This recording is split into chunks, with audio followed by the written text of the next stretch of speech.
Hello, and welcome to the Journeys with PDA Coffee Chat podcast, where we seek community connection and co regulation while chatting about all things PDA.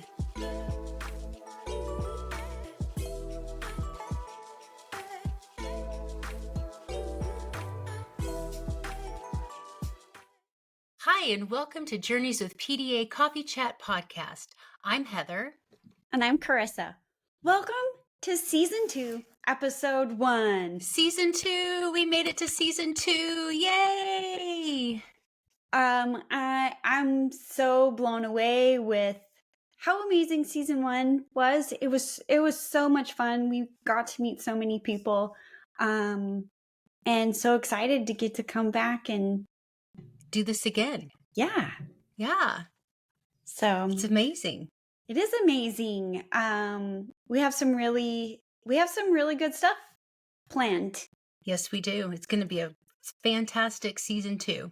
Yes. So to kick off, let's talk about autistic burnout, because it's super important, and I don't think enough people understand it.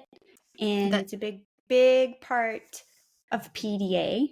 Right. So, Heather, what is autistic burnout? What does that even mean? Sure. So the idea of autistic burnout has come from the autistic community as it continues to expand its self-advocacy. While there's some mention of autistic burnout in scientific literature, there's very, very little research. What we found is that there are mentions of it, but it's mostly centered around, hey, we have this community of autistic people saying there's this thing called autistic burnout. Maybe we should do some research on it. And that's really as far as I've been able to find. And I'm a pretty good digger into trying to find things as it relates to research. So the National Autistic Society has constructed a definition of autistic burnout, and they define it as a syndrome conceptualized resulting from chronic life stress and a mismatch of expectations and abilities without adequate supports. It's characterized by pervasive, long-term, typically 3+ months, exhaustion, loss of function, and reduced tolerance to stimulus. Okay, so let's talk about, we've defined it now, like that's kind of the official definition. So let's talk about what are some of the common features? Like, what are some of the things that you're going to see? Sure. Some of the common characteristics of autistic burnout. Yeah. Well, you're going to find things like there's difficulty with executive functioning. There's an increased intensity of autistic traits. You'll find chronic exhaustion, both physically, emotionally, and cognitive exhaustion. There is usually a significant skill reduction in almost all aspects of life. There is this reduced tolerance to stress. There can be confusion, and you will see social withdrawal. Okay, so I guess kind of like putting all of this together, what are the circumstances that might lead somebody into autistic burnout? That's a really, really good question. It comes down to just because an autistic person has to exert so much energy, or as we say in the autistic community, so many spoons, just to exist in a neurotypical world, they have just run out of spoons. They have run out of the bandwidth. They have run out of the energy. And they are not able to do what it takes to function and survive in a neurotypical world. And it can look like mainstream depression. And it's not saying that depression can't coincide with autistic burnout. Um, However, autistic burnout is just an absolute, utter exhaustion of any kind of bandwidth to be able to function in any kind of capacity, outside of maybe your bedroom, outside of maybe your bed. I mean, that is many, many times we hear that is, just existing is the absolute, that's all an autistic who is in burnout can do. Okay, so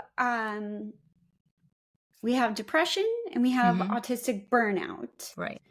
Um, and so those are they are two different things. So autistic burnout doesn't mean that you're just depressed, Right. right? Right. Um, and again, like I said, it can coexist. Two things can be true at the same time. And somebody who is in autistic burnout can certainly also be in a depressive episode as well. Many of the characteristics kind of they look very similar, and some of them can even overlap. Um, I know that I've shared with our audiences before in our community that I am diagnosed ADHD. However, I highly suspect I'm autistic as well. So I self identify as autistic. Um, when I was in my late teens or my early 20s, I can't remember exactly when because you start forgetting things when you get older. Um, I was diagnosed as being, clinically depressed and put on an antidepressant. Um, and at the time, I was like, okay, well, that sounds about right. But once I started hearing about other autistics' experiences of autistic burnout and how they experienced it, I realized that I really don't think that during that period of my life I was actually in a depressive, episode. I really feel like I was in autistic burnout. Now, this was like right after graduating high school. This was starting college. There was this huge shift in my, what was going on in my life. And I think my all of my being was just saying, this is enough. You're done. You're fried. Um, so it is really interesting because we do hear a lot about, especially I think with late diagnosed autistic people, that they can look back at Mm-hmm. their life Yep. and they can see like this period of time um, that was incredibly difficult. They felt completely, completely fried. Um, and not realizing that one, they were autistic, and then not realizing um that they were in burnout, and that's what that was. I know that I can look back at a couple points in my life where I absolutely was in autistic burnout, and I didn't know what it was. I didn't know what was going on with me. And just like you, people jump into like, oh, it's depression. And, and then there's certain things, that's recommended when you have depression. Mm-hmm. And the thing is those don't really work for autistic burnout. Right. Um, so let's talk about, you know, what are some of the things that really is going to help you kind of get through autistic burnout? What are those things that um, are more of like that depression side. Not that they're bad or they're wrong, but maybe not like the absolute most supportive in helping to Sure. move Sure. through. Like the net. So, in all the reading that I did about autistic burnout, one of the least helpful approaches to use with somebody in autistic burnout is counterintuitive to someone trying to suggest what someone who's having a depressive episode should do, and that is like a behavioral activation. And behavioral activation means that um, it, you're being encouraged to schedule and carry out meaningful activities, to boost those pleasure neurotransmitters. So, you can get out of, your brain is just, um, basically it's that rewiring and making sure your brain is getting those pleasure, and reward neurotransmitters. That is like the complete opposite of what somebody who is an autistic burnout needs to be supported in. And really and truly, behavioral activation approach does not work with somebody. In fact, it's the opposite of really what needs to happen. Um, because you're asking somebody who's in burnout to expend more energy that they don't have, expend more cognitive, energy, more emotional energy, just more being alive energy that they absolutely just don't have. And the only true um helpful approach for somebody who is an autistic burnout is just to encourage nothingness, encourage deep rest. Just allow a person who's an autistic burnout to just recharge. And that doesn't mean let them recharge for a week. It doesn't mean let them recharge, on your timeline. It means let them recharge and rest and heal their nervous systems on their timeline. And it can take weeks, it can take months, and it can even take years to fully recover from autistic burnout. Well, so autistic burnout it's about your nervous system, like Yes. Hmm. your whole body. It's your mind, but it's your whole being. Yes. Um so about 7 years ago, my husband and I, we were building a house. We were building it ourselves. We were the contractors. And so everything was on the two of us, and ton of work, a lot of long days. I have two kids, trying to like manage them and take care of them. Neither of the kids were diagnosed. So I didn't really know exactly what they needed. I didn't even know what I needed.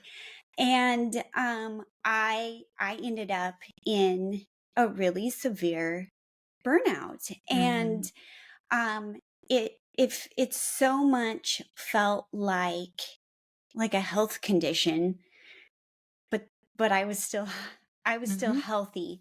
Like I didn't have any medical condition, but it was as if I were, sick. And like I had to sleep. Hmm. It was not depression. And I kept saying, this is not depression. I am not Right, depressed. right. Yeah. I am Hmm. not depressed. However, I cannot get up and go. Hmm. I have zero energy in me, and I have to lay down. I have to nap. And you talked about like you lose executive functioning. Like trying to keep up with housework and trying to do laundry and make meals. All of that was just so hard. Not to mention, the whole time I was like, what is wrong with me? Why? Like, what's happening? And, I went to the doctor and I did the blood work and they're like, Yeah, well, I remember, I remember the blood work. Yep. I think my thyroid is shot. I can't lift my head off my pill. Yes. Yep. Yeah. And I'm like, nope, Heather, you're absolutely fine. Like, okay, Yes. okay. Yeah. Yeah. I remember those times. And then, now you were talking about, you were building your house 7 years ago. We're going through a major transition in our household now where we are trying to get a 1980s time capsule house that we decided we needed to buy, ready to move into in next week, actually. And at the same time, try to get the house we are currently living in ready to sell. And this time, now that I know about my neurodiversity, now that I know how my brain works, and now that I know a lot more about budgeting my energy and, budgeting my spoons, I'm making sure that I'm having more accommodations for myself built in to what we're doing. And that is basically like, this may sound crazy, but maybe it doesn't sound crazy. That wasn't probably the best thing, but, I can't go in and solve a problem in this house we're trying to, get ready to move into. I need to just go in and do. So we've split the chores, my husband and I. Like, I can go in and I can paint because there's no problem to solve there. You grab a paintbrush, you go in and you paint. Where he gets to change the faucets in the house, he's the one that's going to figure out, do the problem solving, what it has to. All I have to do is go in there and pick up a paintbrush. So that's my accommodation. And that is how my husband is supporting me in this, so that I don't get so frazzled and I don't get so tired and I don't end up in that burnout phase that has happened in the past. So that brings us to, I think, like, once you find out about burnout, like, the very next question is how do I prevent it? Or how do I prevent my kids from having burnout? Both of my kids have had really serious times of burnout. And so I sort of had to learn about burnout, how to support it, how to get through it while living it. And so that, how do you prevent it? And so kind of what you're talking about is understanding your nervous system and then allowing yourself, like, the grace and the mercy to accommodate your nervous system in a way that kind of keeps you going and keeps you running. Right. And if you are in, if you are in a relationship, knowing what your triggers are, but then also letting the person who you are in a relationship know what your triggers are. Absolutely. And not only that, but also how to support you. So when I like to argue to the nth degree, and it doesn't matter, like, it just, this flip switches, hold on, I can say this switch flips in my head and I'm going to be right.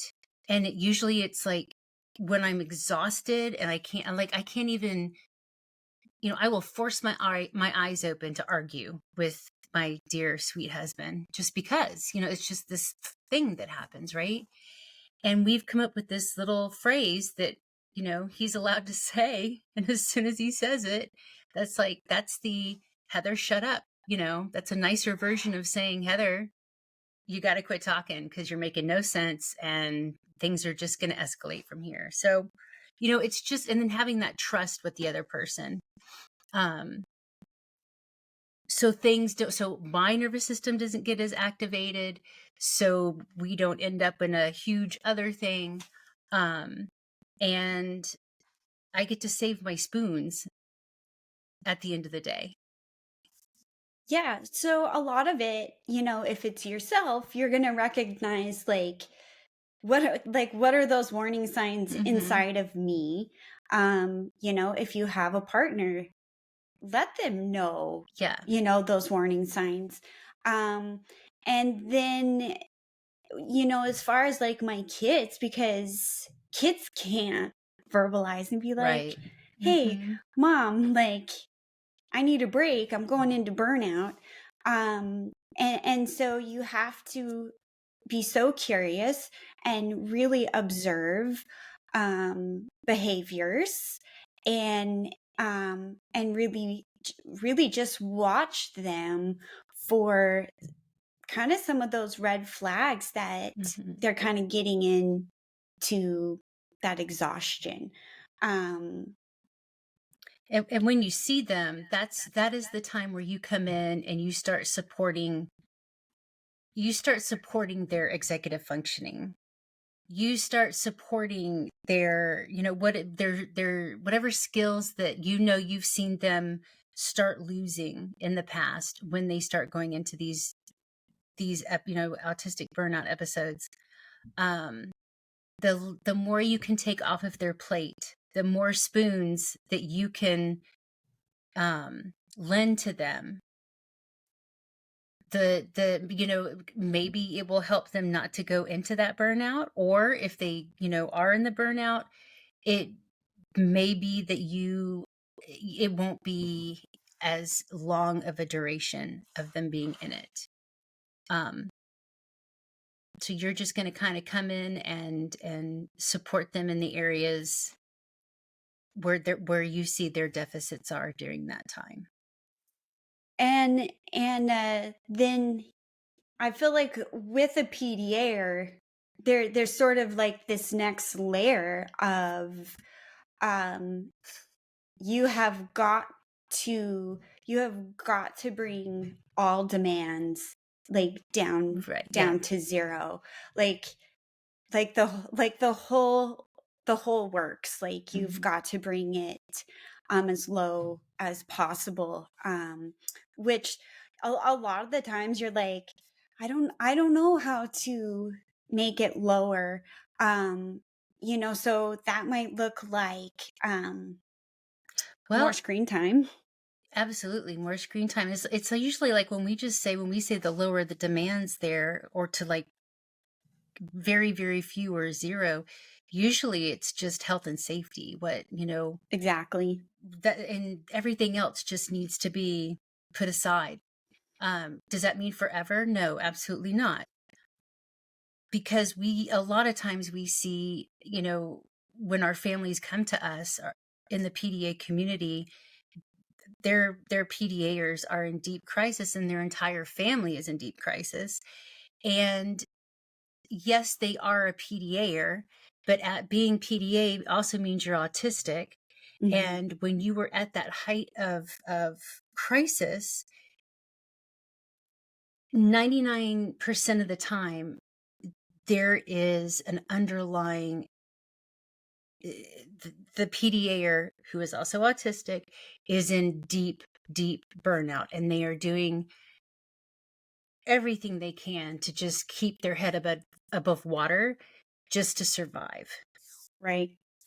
So And that's supporting, making sure that you're supporting sensory needs, mm-hmm.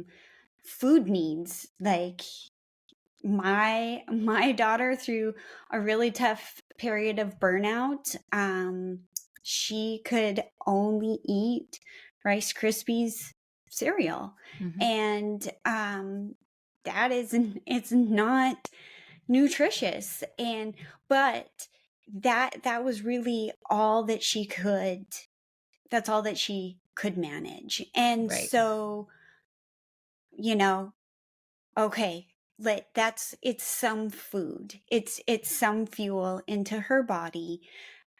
She's not going to eat like this the rest of her life, but I can be her trusted partner that goes, okay, I see that you're struggling, I see that you're having a hard time, so yeah, go ahead and do this, do this thing. And When somebody is an autistic burnout, it is not time to get the food pyramid out. it, And right. you know what I mean? And say, well, you should be eating, Rice Krispies are okay, but let's put some broccoli on the plate and that's just not the time to do it. There'll be a time. Yep. That is not the time to do it. Yep. Another a huge part I know for me, and I saw in both of my kids, is sleep. Like, Mm-hmm. sleep is really, really important. And so, if you see your child kind of like wanting to sleep more or falling asleep, that's part of like that rebuilding and that refueling that you need, whether you're in burnout or you're trying to avoid it. Sleep is huge. And so we would see my daughter sleep a ton during the day. She would be up for just a little bit, maybe a little bit of food. um, she'd probably go sleep again, and then about the time, maybe we're getting ready for bed, she's kind of up and active. Mm-hmm. Um, and we know PDAs enjoy those late night hours. Mm-hmm. And so then she would kind of be, doing stuff or in her room. And then she would go to sleep late and be sleeping really late into the morning. And that's what her nervous system needed. Yep. Yes. Another another characteristic that you might see in someone who is in autistic burnout is social withdrawal. Mm, And that's another another place where it looks different. Social withdrawal might happen in somebody in a depressive episode and somebody happening or who happens to be an autistic burnout.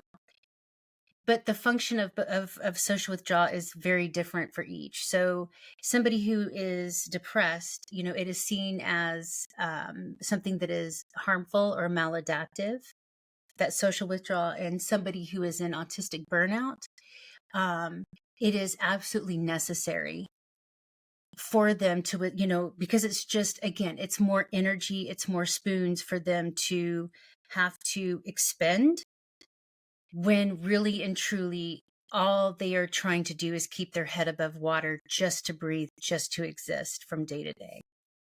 right. Right. Another big piece to that is going to be screen time. Mm-hmm. Um, having that screen time can kind of be that refuel, that help me to zone out type of prevention. But I also think that it's also part of that remedy of making your way out of burnout. Um, it And we it hear that over and over and over. And we even hear that from adults who, autistic adults who have, been in burnout and who have recovered from burnout. Sometimes screens are the only way of connecting to the outside world, so that their bodies, so they can still be connected, but they can also rest. right. And it seems so counterintuitive to everything, that all the parenting gurus are telling parents. all, what you're hearing from health professionals, what you're hearing from, just these quote unquote experts on you need to limit your child's screen time. Their brains are going to turn to mush. They're going to do the I always say a PDAer is you're going to parent a PDAer the way they need to be parented. Like, Absolutely. period, end of story. But, You don't have a it's, choice. you really don't. And it's one of those things of just being in tune with your PDAer or in tune with your autistic family member. If they are telling you this is what they need and this is all that they can access at the moment, you believe them because it is all they can access at the moment. Right. And it's so important to realize that if someone is in burnout, it needs you need to look at them like they are in recovery, like a healing period. Mm-hmm. They're not lazy. And that's that really tricky part where kind of that behavioral activation comes in, and it's like, well, just get up and shower, you'll feel better. Get up and go to the park, that'll make you feel better. Because it's absolutely not about being lazy. Right. I'm just connecting dots here. And for the majority of my adult life, I always felt like I had to justify rest. Mm, I had to justify why I had to just go and take a nap, or I had to justify why I'm just not doing anything.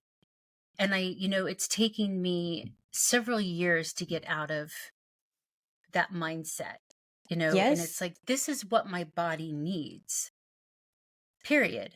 Yes. Yep. This is what your body needs, and it's what your mind needs. Mm-hmm. It's what your nervous system needs. Right. So one of the things I talk about a lot is the grocery store is really tough on me because you're in this sensory overload. You're trying, like, there's so much executive functioning that goes into it because Mm-hmm. you have to follow the list and remember all of the things. You have to find the things. There's people, there can be a social aspect. Like, there's so much involved in grocery shopping. And so it's one of those things that is very overwhelming for me. The absolute worst is Costco. Um, Oh.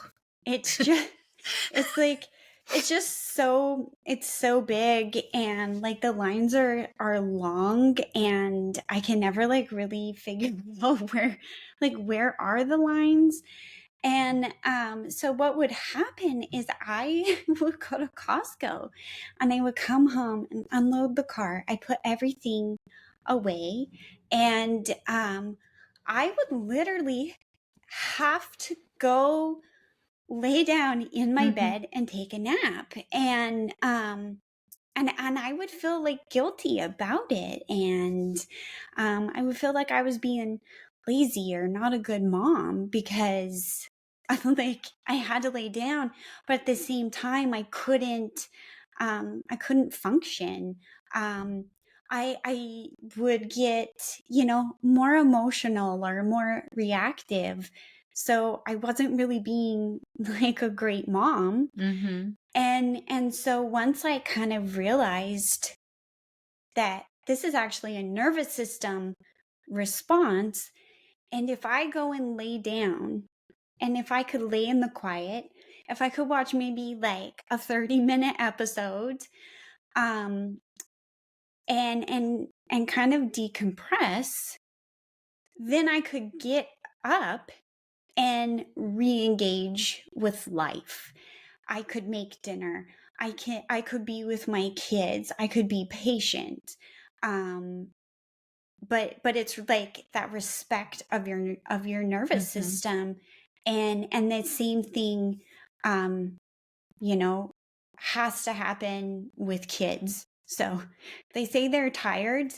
They probably are tired, but tired doesn't mean I have to sleep. Tired means maybe I need to lay down and watch a show. Mm-hmm. Maybe I need to swing and watch a show. Mm-hmm. You know, there's different ways that, Maybe I need to eat a yeah, popsicle and watch a show. Maybe I need to right. eat a popsicle, swing, and watch a show. Yeah. Yeah, yeah, Yeah. Yeah. absolutely. Yeah, I always say COVID's, having the pandemic and having to socially isolate and those things really, it saved our family because that is when we couldn't help but rest, at least for us. Um, I didn't have to shop anymore. This is when Instacart and, um, grocery delivery services came into being. And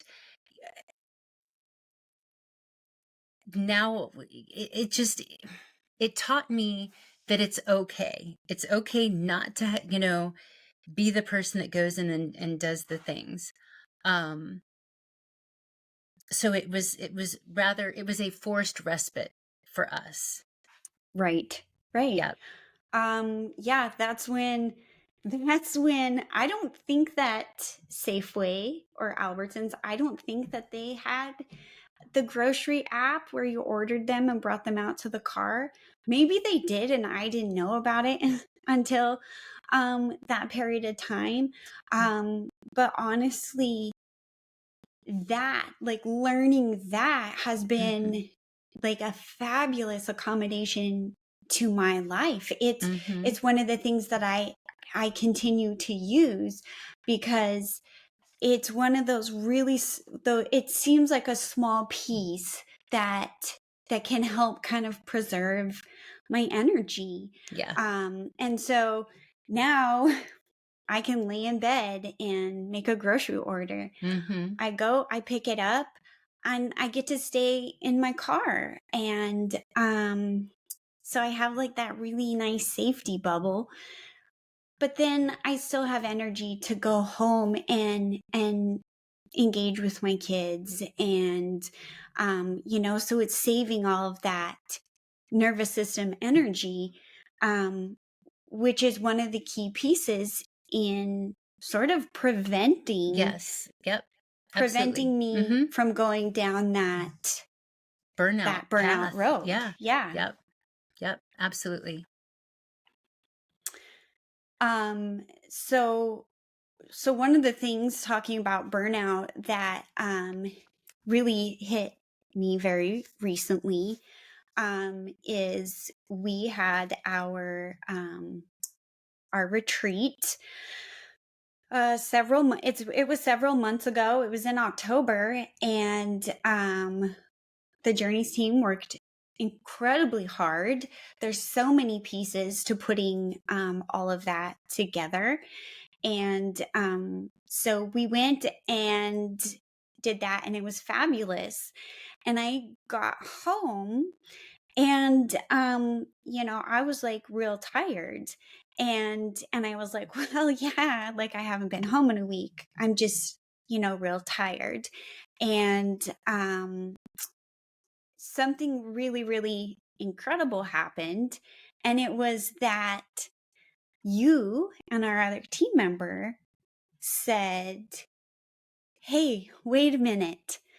Like, we see this in you, we see how tired you are, but you don't need just a 2-day break. Right. You're like, we know you, we're your friends, we care about you, we know you, and we can see that you are not recognizing that you're on your way to burnout. And we are saying this because we care about you, and we want to put together a plan to give you a break, to give you a rest, so that you don't go into burnout.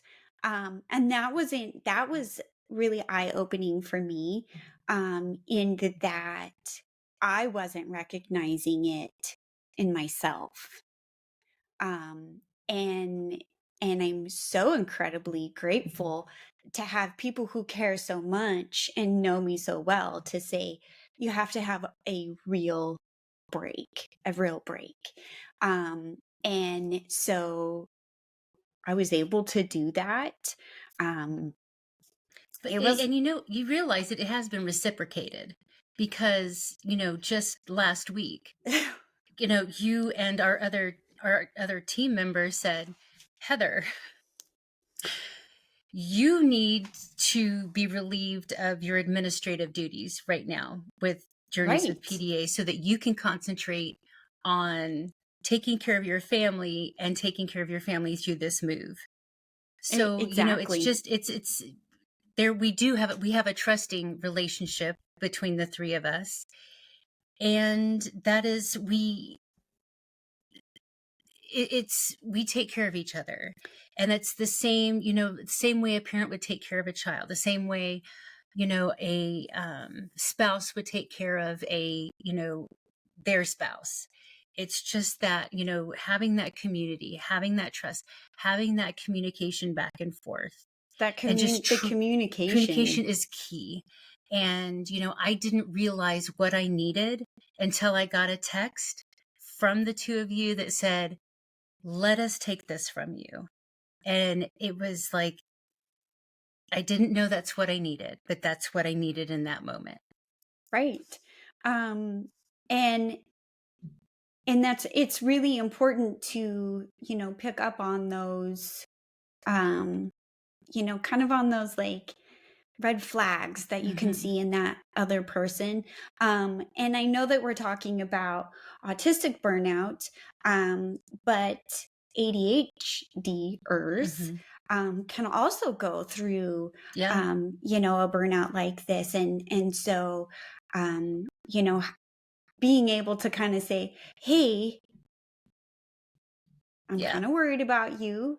Maybe you do need some extra rest. And also, extra rest isn't like you can sleep in an extra hour tomorrow.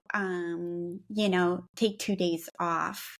Um, I know for me after retreat, it was really close to a month that I really like backed down and was kind of just doing my absolute bare minimum, um and really how to communicate with my husband, and we're to the point now where I could even tell my kids, um I just did this big thing, um and if I don't rest and repair right now, Hmm. I'm going to get into a really bad, hard place. Yeah. And so I'm going to rest. I'm going to sleep. We're going to eat a lot of frozen pizzas. Hmm. Um, and like make sure everyone's on the same page. And also in that, my kids got to see me say, I need to rest. Yes. And Hmm. it to be honored and respected, um and not portrayed as like you need to just tough through it, just get up, Hmm. just Just show up. Just show up. yep, just keep Just do going. it. Yep. And People, my um favorite thing, people have it worse than you. you're like, okay, well, that doesn't Uh-huh. really take away That, my pain right now. nope. um and That so gives me no drive to just get up and go. right.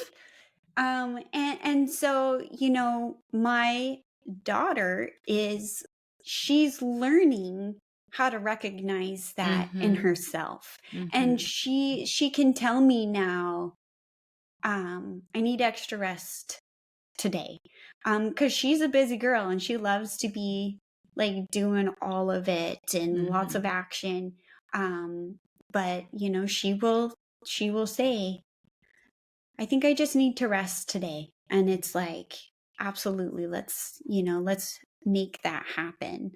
Um, are there any other really important bits to autistic burnout that we How much time do we have? um, I know autistic burnout is It's just, it's so encompassing, and there's just so much, I am by no means an expert on, and the only expertise that we at Journeys with PDA have is the fact that we have either been in burnout ourselves, or we have supported somebody in our family who has been in autistic burnout. So this is just, I think this is just an ongoing conversation, because it really is I think the discussions are just beginning. I think the discussions, I mean, this is a very relatively newish, within like maybe the past 4 or 5 years kind of concept. So I think the important thing is to just keep an open mind, and, always seek out authentic autistic voices mhm. to hear their experiences and to hear what they have said, is helpful. And because, the research is not there, the best practices are not there. You have to listen to the community. Right. And we're kind of at this emerging of, this Hmm. concept. And so a pediatrician might not Right. know about this.